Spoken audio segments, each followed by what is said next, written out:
Hello, I'm Sonic. We will learn about extra operators in Microsoft Excel. From these many basic operators you've learned before, including arithmetic and comparison operators.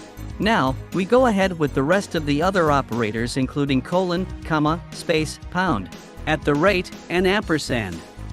First operator, colon, known as the range operator, which produces one reference to all the cells between two references, including the two references. As before, we have talked about the sum, can be done in the same way.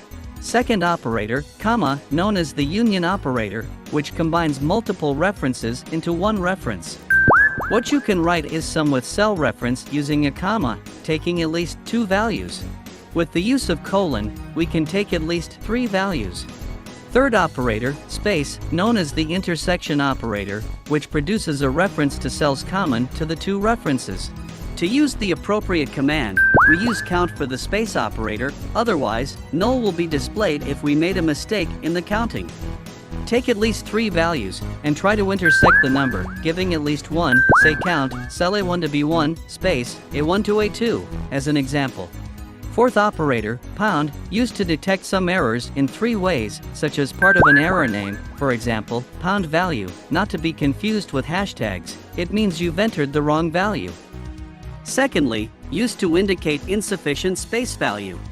And thirdly, spilled range operator, which is used to reference an entire range in a dynamic array formula. An error is displayed for the following wrong formula.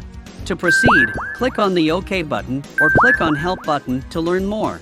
Fifth operator, at the rate, known as the reference operator, which is used to indicate implicit intersection in a formula by putting in its sign and the cell reference.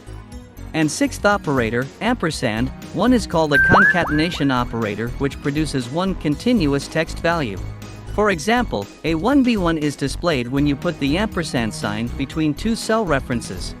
This combines the cell references. You can try more than two cell references as well, no matter how far you can put them with the use of ampersand.